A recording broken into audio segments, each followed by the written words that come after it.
Levanta a mão. Todo mundo. Fazer um bingo é pior do que quem vai construir as estradas, certo?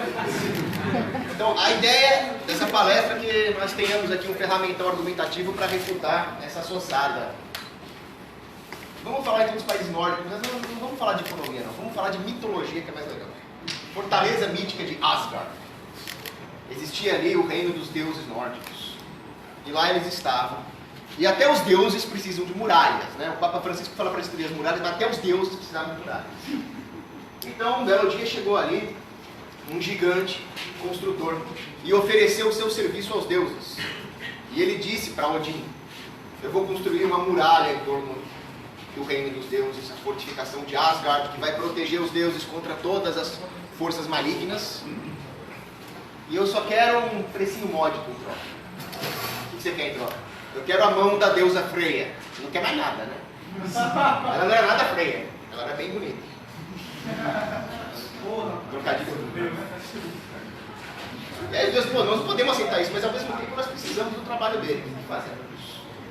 Então o Deus do mal, o Deus do mundo, Loki, disse: não, então vamos dar um prazo muito curto para ele fazer o muro. Ele não vai conseguir a mão da deusa Freya.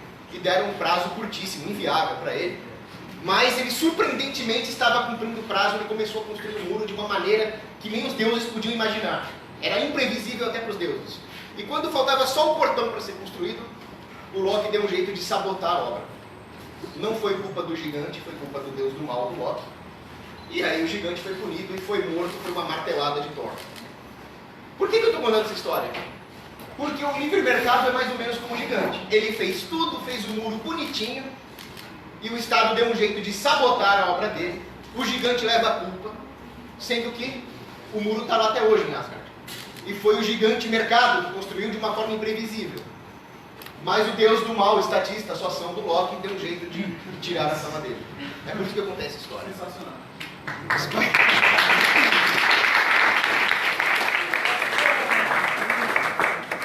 Acabou já? Acabou, obrigado. Não, mas era assim, o fato é que a minha experiência pessoal nos países nórdicos foi uma boa base para começar um estudo sobre isso. Eu estive nos países nórdicos, não todos, mas eu estive na Dinamarca, na Suécia e na Finlândia em 2013. Gostei muito da viagem, maravilhosa, mas foi lá que eu comecei a perceber que existia alguma coisa muito errada com os países nórdicos. Eu quero começar daqui. O problema deles não é econômico, o problema deles é moral. E essa é a base de todos os problemas, inclusive os econômicos, porque é um problema moral, é a preguiça do socialista querer que o Estado dê tudo de graça que vai gerar um governo socialista que, por sua vez, vai ferrar com a economia. E eu percebi isso a primeira vez indo lá num restaurante lá na Dinamarca. Veio a conta, a garçonete era bonitinha, fui dar aquela betada base. Gado demais. Eu fiz isso da maneira errada. Olha como é que fui puxar assunto com ela. Lá, a conta vem com imposto embutido, né?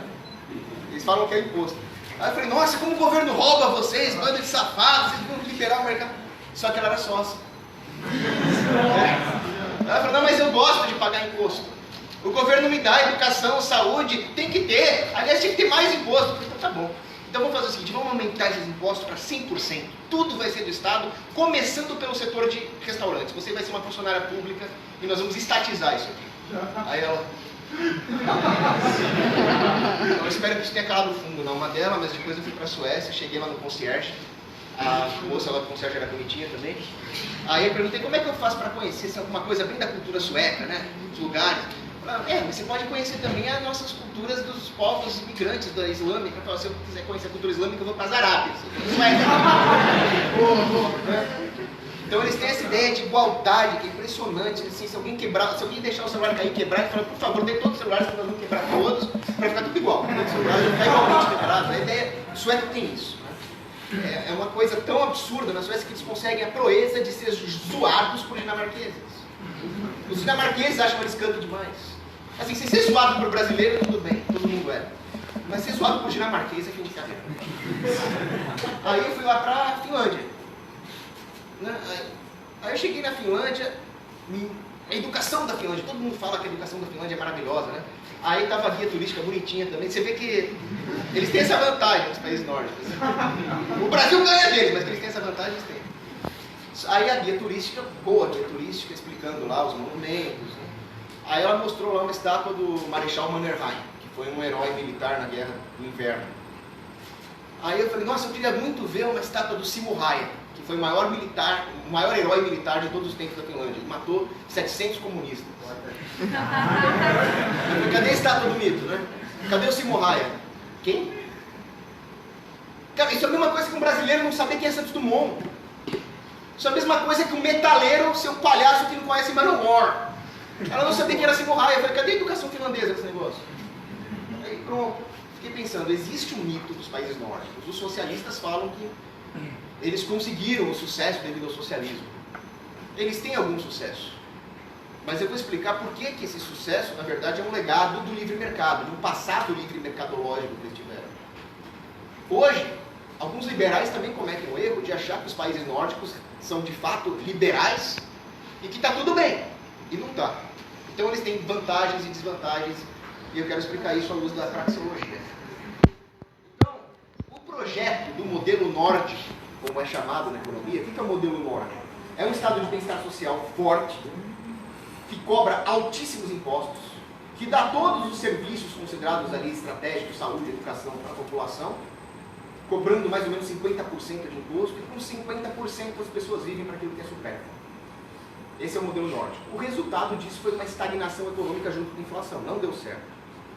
Então esse modelo que começa na década de 60 e 70, parte de uma situação onde a carga tributária correspondia mais ou menos a 30% do PIB. Uma coisa que era de praxe. Hoje ela chega facilmente a 50%. Mas existe um mito de que os nórdicos gostam de pagar imposto. Isso só é válido na Dinamarca, por motivos históricos, eu vou explicar por quê. Mas em geral, não existe esse negócio, eles pagam imposto com gosto. Isso não existe. É masoquista agora? O que existe é o governo ludibriando o povo, fazendo com que a carga tributária se dê principalmente, na sua expansão, de forma indireta.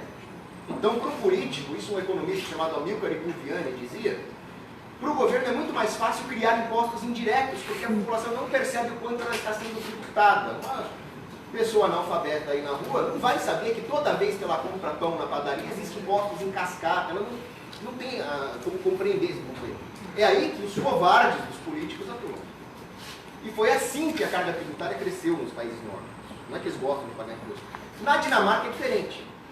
A palavra para imposto em dinamarquês é skatt, que também significa querido, amorzinho. Quer dizer, eles usam a mesma palavra para falar com a esposa e com o fiscal da Receita. É muito louco. Mas isso tem um motivo histórico, né? É quem fala de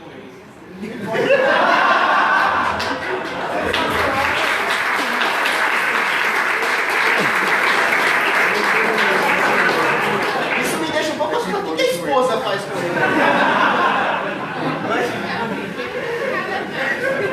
É só país nórdico. Mas isso remonta às guerras nórdicas na Dinamarca. No Tratado de Fontainebleau, que encerrou as guerras nórdicas lá para 1780, a França decepou a Dinamarca, cortou o território dela. E ainda tinha um pensamento mercantilista, segundo o qual, olha, eu perdi minha base de tributação, porque eu perdi território e gente, a famosa fazenda humana, né? Como eu vou compensar isso? Então, o imposto de renda surgiu ali na Dinamarca, há muito tempo atrás. Para vocês terem uma ideia, no século XIX, esse imposto já era de 15%, imposto de renda, sendo que os Estados Unidos só foi ter imposto de renda lá para 1913, 14, que era de 3%. Então eles estavam bem adiantados na tirania tributária. E aí, ao longo de todo esse processo histórico, aconteceu uma coisa chamada Síndrome de Oslo. Mais uma síndrome nórdica, tem a de Estocolmo, que a pessoa gosta do bandido que a captura, e tem a síndrome de Oslo, é sempre lá, tem um problema lá. Mas essa síndrome de Oslo, que é relatada por um economista chamado Kenneth Levin, é o seguinte: imagina que existe uma pequena cidade que está sendo cercada por um inimigo muito mais poderoso, que está acusando essa pequena cidade de algumas coisas absurdas. Imagina então uma coalizão global acusando um país soberano de algumas coisas absurdas, como queimar a Amazônia de propósito, coisa do tipo, né?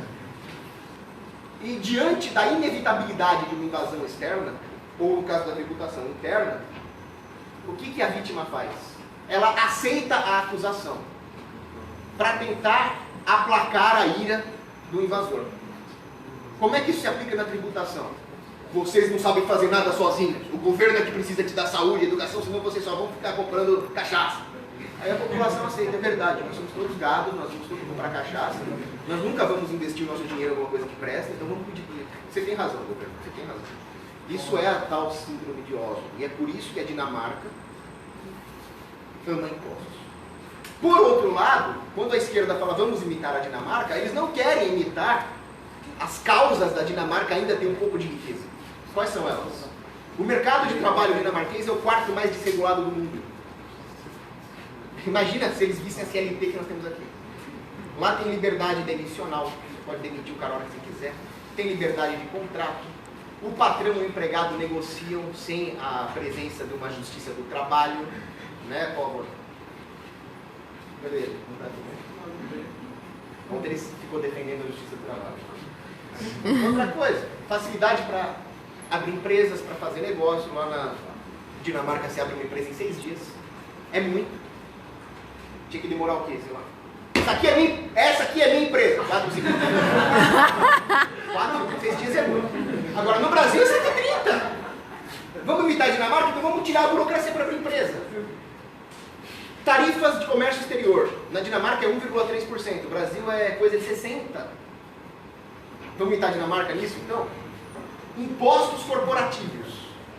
Enquanto os impostos corporativos no resto da Europa giram em torno de 25%, 30%, 35%, na Dinamarca tem muitas deduções. Isso chega a 7%. Isso a esquerda não vai falar para vocês. Agora, o exemplo que a esquerda mais gosta de citar é a Suécia. A Suécia é um caso muito interessante, porque ela realmente chegou a ser o 4º país mais rico do mundo. Mas, por causa do modelo de bem-estar social, ela passou para 14º em apenas 23 anos. Ela era o 4º em 70, virou 14º em 93. Ela conseguiu, em alguns momentos, ficar atrás da Itália, que foi o chamado de sorpasso. Né? O cidadão italiano médio era mais rico que o sueco médio, nesse período de grande expansão do welfare state. Por isso que se alguém falar para vocês, não tem um modelo de welfare state, vai ser pá. Isso a esquerda não vai falar para vocês. Agora, temos que entender a história sueca. A história sueca é recheada de eventos interessantes. Alguns positivos, outros negativos. Agora, como o Mises muito bem fala no livro dele, Teoria e História, você precisa entender a teoria econômica para analisar como as variáveis dialogam umas com as outras. Só estudar história não adianta. Só estudar economia, como o Hans Hoppe falava, é muito chato. Você tem que ter os exemplos históricos. As duas coisas são importantes. Mesmo porque os eventos históricos, eles são uma base etimológica das ciências sociais para poder desenvolver uma teoria econômica em cima delas. Mas não muda o fato de que é a teoria econômica que explica se alguma situação política, social, vai gerar um efeito X ou Y. Isso a esquerda também não vai falar para vocês. Então vamos ver a história sueca. Feudalismo. O feudalismo sueco tinha algumas características, porque não existe um feudalismo só. Existiam feudalismos que derivavam de estruturas que vinham até antes dele. No caso da Suécia, as estruturas vikings. Os vikings prezavam muito a igualdade. É por isso que o sueco até hoje fala um pouco nisso. Então, na divisão de terras, que eles chamavam de tofts na Suécia, eles prezavam a igualdade de distribuição de terras boas e terras ruins. Então, isso era administrado localmente, não existia um governo central, existia um tribunal semi-privado, que era o Althing. Muitos anarcocapitalistas falam sobre isso. E ele alocava aquelas terras de maneira igualitária dentro de uma comunidade. Não existia um comércio de terras, não existia um livre mercado de terras. O conceito de propriedade privada era muito relativo, se é que existia. E existia um problema de escala. Não dava para conseguir uma revolução industrial, uma revolução mecânica no campo, se as terras eram distribuídas dessa forma tão compartimentada. Porque eles tinham não a eficiência, mas só a igualdade na cabeça. Isso era chamado sistema de Solskift. Por outro lado, né, só fazendo parênteses, esse sistema descentralizado, o Althing, durante muito tempo evitou que a Suécia fosse vítima de um governo tirânico centralizado.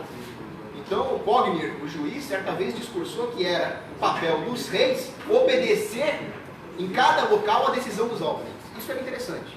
Então, por um lado, nós temos uma perda de eficiência econômica, por outro lado, evitava-se a presença de um Estado centralizador. O problema é que no século XVIII, a Suécia passa por uma fase de parlamentarismo, chamada Idade da Liberdade. que foi quando os suecos mais perderam a liberdade. Parlamentarismo. O que aconteceu ali?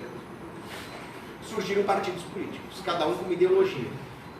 E esses partidos aplicaram a sua ideologia com prejuízo da economia. Ao mesmo tempo, a nobreza queria manter os seus privilégios diante das ameaças republicanas que pairavam na atmosfera ideológica ali. Então, em 1723, eles passaram uma lei dando privilégios à nobreza de expulsar os donos da terra. Em compensação, nós vamos garantir a propriedade privada de vocês, eles disseram. Aconteceu então uma reforma agrária, em 1749, onde a terra foi toda redistribuída. Algumas pessoas deram azar de pegar terras ruins e simplesmente foram injustiçadas. Outras pegaram terras grandes. E existia, pelo menos nominalmente, uma maior aferição do direito de propriedade privada. O que fez com que houvesse uma proto-mecanização do campo, mas que não resultou em riqueza, porque houve uma injustiça social sem tamanho. Pessoas foram expulsas da terra de maneira totalmente arbitrária por um planejamento centralizado. Então, o conceito de propriedade privada começou a aparecer. Mas ele não era a verdadeira propriedade privada, ele era só uma promessa nominal. Depois eu vou explicar como isso gerou consequências horripilantes. Mas, voltando aos meados do século XVIII, existiam partidos políticos. Um deles foi o Partido do Chapéu, eu não sei o nome disso em sueco.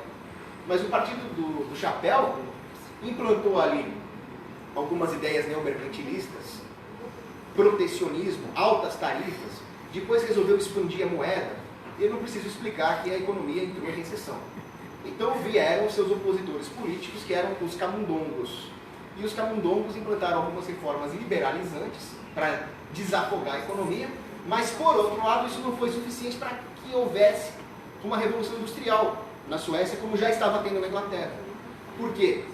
Eles taxaram a indústria, eles tinham uma paranoia com superávit fiscal tamanha, que eles resolveram compensar todas as reformas de liberdade econômica jogando imposto em cima das manufaturas, de forma que elas não puderam se transformar em indústria. O debate começou a se acalorar, porque quando falta comida na mesa, as pessoas começam a ficar mais ativistas. O resultado foi que voltou uma monarquia, mas dessa vez numa forma absoluta. Estado absolutista ali com Gustavo III. E o que o Gustavo III fez foi reaver as guildas da Alta Idade Média numa forma piorada. Ele criou ali uma ditadura regulatória na Suécia. Essa ditadura regulatória pegou aquele privilégio da nobreza em 1723 e implantou, expulsando os arrendatários das suas terras e gerando uma classe desempregada no campo, que viria a se tornar uma espécie de boia fria na Suécia, os statari. A empregabilidade deles também foi prejudicada por regulações do mercado de trabalho, porque queriam forçá-los a trabalhar na terra a baixo preço.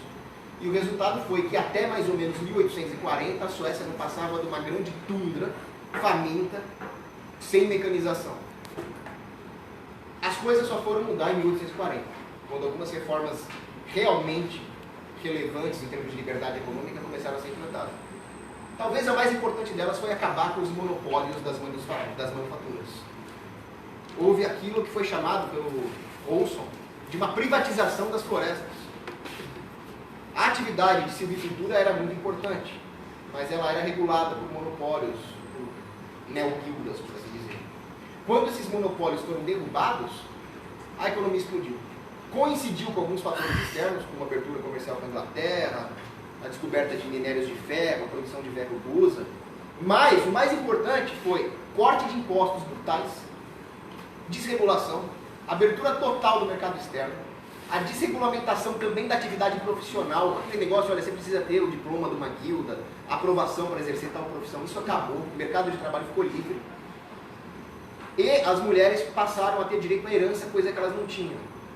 Isso é muito importante, não só por uma questão moral, de justiça, mas também porque a herança é um instrumento para a formação de capital bruto no país. É o herdeiro que transforma isso em poupança e investimento. Se o governo taxa a herança, nós destruímos a base da formação de capital. Se o governo, só porque a pessoa é mulher, pega metade da herança, acaba o negócio. Quando as mulheres puderam ser herdeiras na íntegra, que é o direito natural delas, foi bom para a economia também. Mas não foi só isso.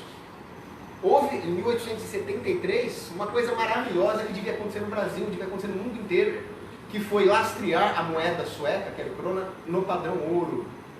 Isso impôs uma disciplina monetária que restringia e disciplinava o crédito era canalizado para os bons investimentos.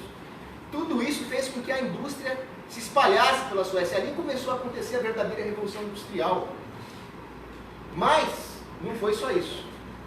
Houve um ministro das finanças, que foi brilhante, apesar de ser meio do Estado, que chamava Johan Gripenstedt. O Johan Gripenstedt, além de defender a liberdade econômica, a liberdade comercial, ele teve uma atuação diplomática brilhante junto ao rei Carlos XV. Nessa época, a Prússia tinha entrado em guerra com a Dinamarca, a guerra dos ducados de Elba. E o rei Carlos XV estava louco para se meter. Então o Johan Gripenstedt fala, não se meta, deixe eles se matarem, vamos ficar aqui enriquecendo e se armando. Claro que deu certo. Esse foi outro ponto interessante. A Suécia passou 200 anos sem se meter em conflitos militares, inclusive mantendo a neutralidade nas duas guerras. E isso foi crucial para o desenvolvimento econômico deles. É o contrário do que daqueles canalhas dos keynesianos militares falam. Ah, a guerra desenvolve a economia, mata a gente, mas movimenta. Não, é o contrário. Foi a paz que garantiu o sucesso econômico da Suécia nesse período. Inclusive o Alfred Nobel, que dá nome ao prêmio Nobel, tinha essa doutrina. A ideia dele foi armar a marinha pesadamente para garantir o direito de se manter neutro. E isso gera um ciclo virtuoso. Estou bem armado, fico neutro. Sendo neutro, eu me torno rico e me armo ainda mais. E foi assim que a Suécia garantiu 200 anos de neutralidade. Esse foi um herói, então, o Gripenstedt. Mas uma guerra não é vencida só por heróis, também pelo soldado comum. E é isso que o historiador o Johan Norberg fala. O soldado comum que venceu essa guerra contra a escassez, que venceu essa guerra para implantar uma revolução industrial, foi um empreendedor anônimo. Houve vários casos, vários exemplos, não precisa citar aqui, mas o fato é que esse homem anônimo que foi lá empreender, buscar o capital dele, foi o grande herói da economia sueca. Todo esse cenário róseo, né, durou até 1950. Foi inclusive essa estabilidade econômica que atraiu investidores que construíram a malha ferroviária da Suécia. Quem vai fazer as estradas? Os investidores. Foi assim na Suécia. Tudo isso durou muito bem até 1950. Nesse período aí de 1870 a 1950, a Suécia foi o país que apresentou o maior crescimento de renda per capita do mundo. Mas as coisas começaram a ficar ruins com a Grande Depressão americana. Quando houve a Grande Depressão, as pessoas atribuíram a falha ao mercado. Quem fez faculdade de economia? Você deve ter ouvido aí seus professores falarem que as crises de 29 aconteceram por causa do mercado malvadão, do capitalista mal. E que o governo foi lá salvar como um super-herói. Todo mundo ouviu isso. O resultado é que as ideologias vermelhas totalitárias fizeram sucesso nessa época. Todo tipo de canalha fez sucesso político nessa época. Fascistas, nazistas, comunistas e o pior deles, os sociais-democratas. Os social-democratas chegaram ao poder ali em 1932 e resolveram implantar algo que eles chamaram com um nome muito bonitinho. Folkhem, a casa do povo. Não é lindo esse nome? Só que esse foi um termo que eles importaram do fascismo italiano. Então a relação entre social-democrata e fascistas é muito estreita. Mas eles não fizeram lá muita coisa até mais ou menos 1950. Eles só dobraram a quantidade de gastos governamentais em relação ao PIB. Passou de 10% para 20%. Quando chegou em 1950, eles despirocaram. Aí os gastos do governo em relação ao PIB, em 20 anos, de 50 até 70, passaram de 20% do PIB para 50% do PIB. Imagina 50% da economia ficar na mão do governo. Não há economia que resista. Aumentaram impostos barbaramente. Você tem uma pergunta, Helena? Não é que eu me sinto. Você não está fazendo nenhuma ação assim. Deu um rolo da última vez aqui. Então, quando chegou nessa época, impostos absurdos. O modelo de bem-estar social ali começou a ser implantado. Agora, se tem uma coisa pior que imposto nesse mundo, é regulação. Porque, imagina o seguinte, você está andando na rua, chega uma ação, perdeu, tá aqui o dinheiro. Tá bom, ó. Agora, tá bom, agora eu vou trabalhar. Aí esse mesmo assaltante chega no seu escritório, o que você está fazendo? Estou trabalhando. Não, mas você vai trabalhar desse jeito aqui, ó. Isso é regulação. É bem pior que imposto. E a regulação foi implantada por um desgraçado chamado Olof Palme, que ele assumiu o poder ali por volta de 1970. Ele resolveu regular toda a economia. Ele implantou ali uma ditadura totalitária parecida com aquela do Gustav III, só que pior, porque agora ele tinha todo o poder de dinheiro que ele roubava da população na mão. Política monetária expansionista. Ele começou basicamente a depredar o capital sueco. Mas por intercessão de Santa Brígida, padroeira da Suécia, ele foi assassinado em 1993. Graças a Deus. O cara, alguém tinha que parar ele. O assassino dele é um homem misterioso.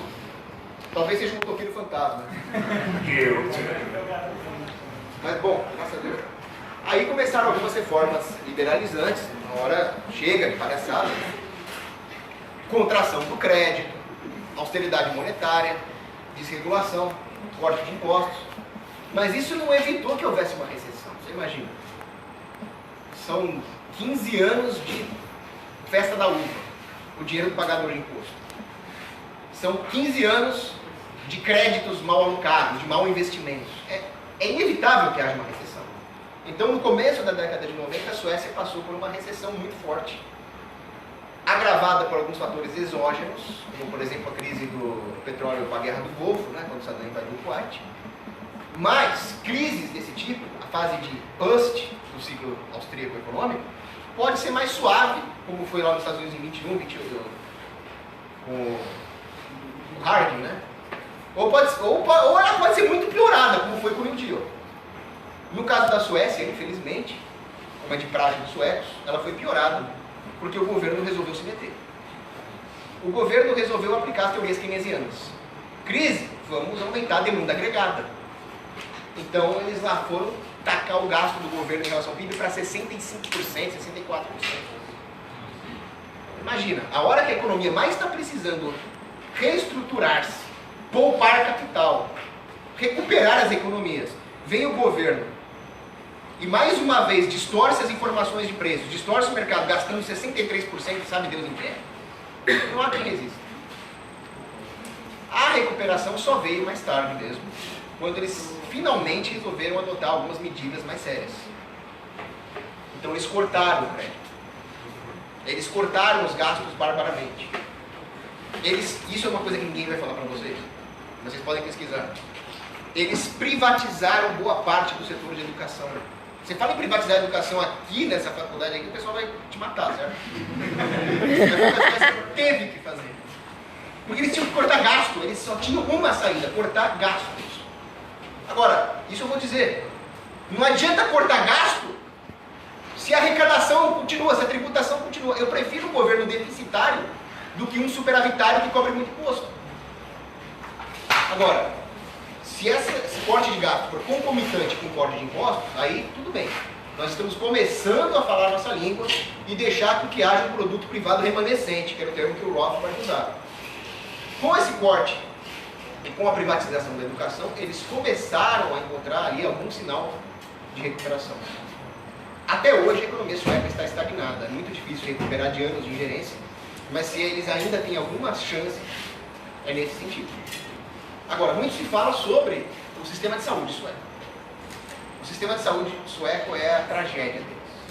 Eles têm duas tragédias ali, os humanos e a saúde deles. E as feministas. Agora, o sistema de saúde deles é soviético, literalmente. Ele é totalmente planejado por burocratas, porque lá na Suécia tem 3 níveis de governo. O governo nacional sueco, que cuida de grandes questões, como a defesa, piada, né? Sueco cuida de defesa.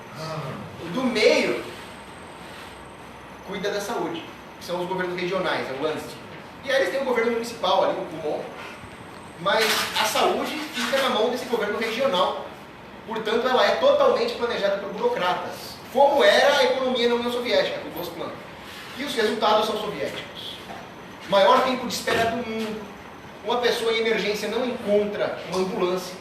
Para você ser admitido numa sala de emergência, você tem que estar crivado de 1,50 ali. Qualquer outra coisa, você fala, não é uma emergência, o cara está... Não é uma emergência.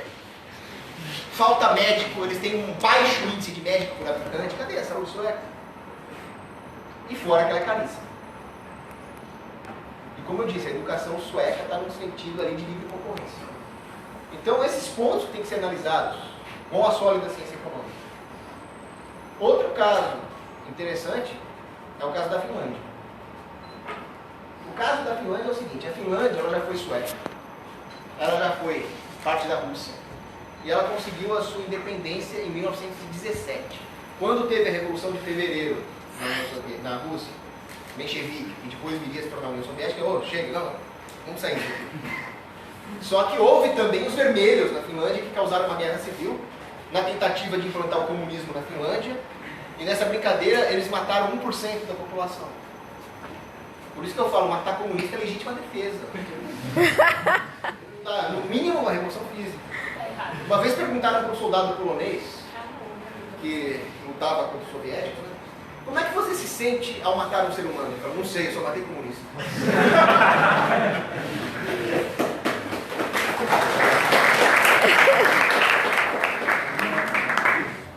Mas então, houve muitos problemas ali durante as guerras na Finlândia, você meteu na guerra de continuação, na guerra do inverno. Mas a partir de 1950, eles adotaram uma postura brilhante, em todos os sentidos econômicos e geopolíticos, que foi isolamento e comércio. É famosa a neutralidade da Finlândia nesse começo de Guerra Fria, de 1950 até 1980. Enquanto o bloco da OTAN brigava com a Varsóvia, eles vendiam para os dois. Isso é brilhante. Eles tinham um pacto bilateral com a União Soviética, que durou até a perestroika. E eles também tinham boas relações comerciais com os capitalistas malvadões. Enfim, você quer a melhor coisa aqui, vocês brigam aí, eu vendo para vocês. Ao mesmo tempo, eles reestruturaram ali as suas instituições jurídicas para proteger a propriedade privada. E foi nesse período de neutralidade, livre comércio e propriedade privada que a Finlândia enriqueceu. Não foi para o estado de bem-estar social. Infelizmente, vieram os social-democratas, graças, praga do inferno. E aí, em 1980, chegou um sujeito lá chamado Mauro Koivisto. O ataque que ele fez contra o próprio povo foi uma espécie de killer combo. Ele fez duas coisas. Primeiro, ele autorizou os bancos a se alavancar com reserva fracionária utilizando o crédito estrangeiro.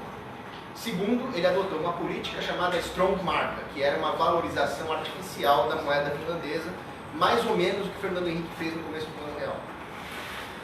O resultado disso, como diria o Capitão Nascimento, só podia dar merda.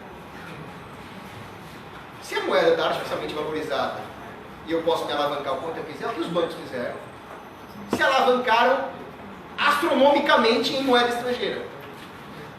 Ao mesmo tempo, as pessoas passaram a importar coisa que elas não precisavam. Começou a haver inflação, caristia, endividamento. Estava montado o cenário para mais uma crise. E não deu outra. Quando chegou o início da década de 90, houve uma crise, um bust, que pegou a Finlândia em cheio. O que o governo fez?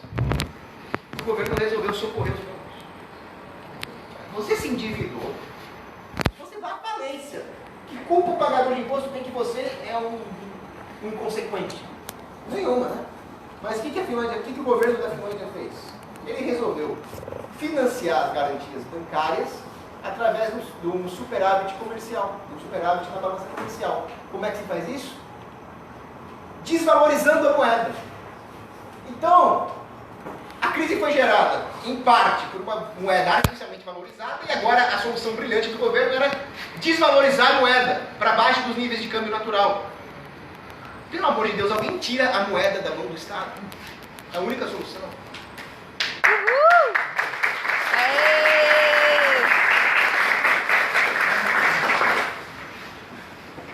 O resultado disso, além de não corrigir nada, além de triplicar a dívida externa da Finlândia, foi, aí até uma teoria minha, foi que toda a economia se concentrou em torno do setor exportador, que é de onde saíram os empregos.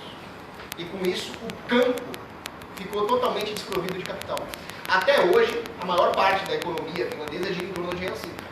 E o interior da Finlândia é quase que um descampado, em parte por causa dessa estrutura monetária que foi causada pela intervenção do governo. A Finlândia, então, começou a se recuperar quando saíram os social-democratas e entrou um partido ali que era o Partido da Coalizão Nacional. Ele implementou algumas reformas liberalizantes da economia, aquela velha fórmula, né? Corta imposto, deixa o câmbio flutuar de acordo com o mercado, vamos desregular a economia, austeridade monetária, e deu certo. Por que será? Só os economistas austríacos sabem. Então, temos ainda uma questão a abordar aqui, a educação finlandesa. A educação finlandesa é o grande trunfo de um socialista que vai debater países nórdicos com você. É o melhor sistema de educação do mundo. Aí você vai pegar ele pelo seguinte. A educação finlandesa tem aspectos positivos e negativos. Vou explicar quais são eles. O aspecto negativo, ela é caríssima. Ela é gargantuesca. Ela é um monstro. Existe uma quantidade absurda de institutos de ensino superior por habitante e eles são totalmente subutilizados. E aquilo sai do bolso do pagador de imposto. O resultado disso é que a Finlândia consegue a proeza de ter uma dívida externa aumentando cada vez mais junto com a carga tributária. Eles não conseguem ficar solventes. E o índice de desemprego deles de 8% é considerado normal. Como é que pode alguém ter um índice de desemprego de 8% achar isso normal? Só na Finlândia. Para sustentar esse monstro, que é o sistema educacional deles. Ao mesmo tempo, há uma escassez de mão de obra prática, de baixa qualificação. Você vai procurar um encanador, um eletricista, você não acha, porque está todo mundo estudando nas universidades. Eles não conseguem entender que a sua prosperidade pessoal advém de uma atividade empresarial. Se você fizer alguma coisa que o consumidor queira, você vai enriquecer. Isso não importa se você tem um diploma ou não. Mas na Finlândia, há essa distorção dessa mentalidade estatista, onde eles falam, você não vai ficar rico por empreender, você vai ficar rico de ter o certificado educacional. Isso é absurdo. Ao mesmo tempo, as empresas têm uma dificuldade enorme de contratar mão de obra qualificada, porque, primeiro, muitas pessoas não querem trabalhar por causa do welfare state, da renda básica universal, depois eu vou falar dela. E segundo, porque todo mundo é universitário, todo mundo tem diploma. Como é que eu vou filtrar alguém bom, qualificado para uma determinada profissão? É difícil até para o setor de RH das empresas. Por outro lado, a educação finlandesa realmente tem alguns trunfos. Por exemplo, eles conseguem bater os asiáticos, que não é coisa fácil, em Olimpíadas internacionais.